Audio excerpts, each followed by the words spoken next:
Wind is a very expensive form of energy. It's very bad for your beautiful surroundings, the plains and the valleys, and the birds are dying all over the place. You know, the whole thing is a disaster.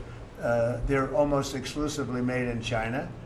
Not that I have anything against China, because I don't have a great relationship with President Xi, but I asked him, how many wind farms do you have? He makes them, but they don't have a lot of wind farms, I'll tell you, very, very few. And wind is tremendously expensive and is very ugly. And if you own a house that's inside of a windmill, your house is worth less than half. And you hear noises. And interestingly, in New England, you probably read, where for 50 years they had 2 wells washed up, 50 years. And last summer, they had 14 washed up.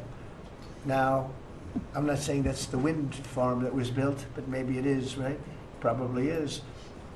It's tremendously expensive, and it can only be done with subsidy. You know, I know a man that's in that business, and one of the biggest in the world actually runs a company that builds these stupid windmills. And he said, I hate the business because it's the only energy where you need subsidy.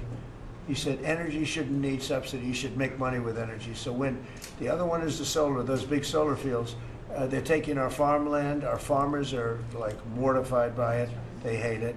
It's very, very inefficient and very ugly too. You know, probably better than a windmill, but you go around and you see all these things that are 3 miles long by 3 miles wide, and you say, what the hell is that?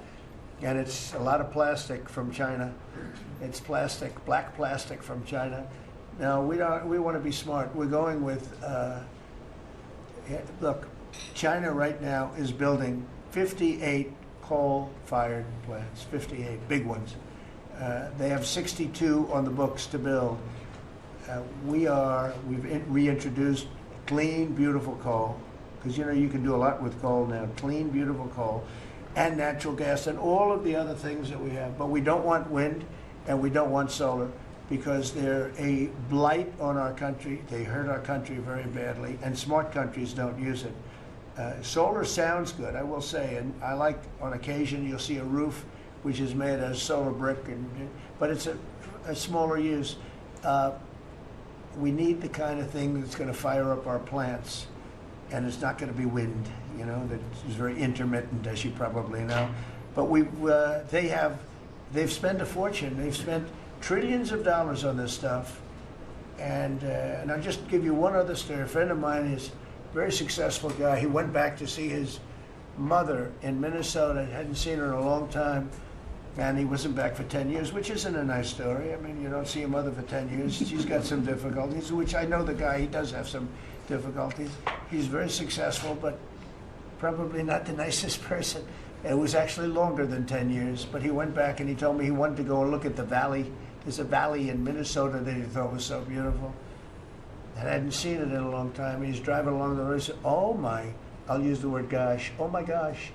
He said, oh, he said it looked like a junkyard.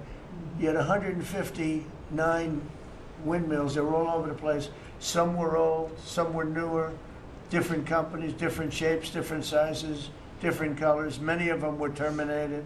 Terminated meaning closed. You can't take them down because the environmentalists don't let you bury the blades because they're made out of a fiber they say is bad for the earth. So they want you to put them up, but they don't let you take them down. But many of them were turned off. He said it looked like a junkyard. Go to Palm Springs, California, and take a look at that pile of junk. And you go into a wealthy neighborhood. Before you get there, you have to ride through hundreds of windmills that are, most of them are turned off. They're rotting, they're rusting, they're 30 years old, 20 years old, and they have a very short life. You know, those windmills have a very short life, especially the ones that are in the nice salty Atlantic Ocean and Pacific Ocean, where the salt just gets under that steel and decimates it. Now, it's a horrible, horrible thing for our country. And I speak out. It would be nice to say wind, because it sounds so good, doesn't it, Doug? Wind, wind. But it's not.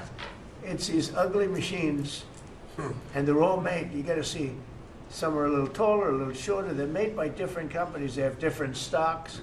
They have different blades. They have different everything. It is so horrible. And if you look at smart countries, they don't use it.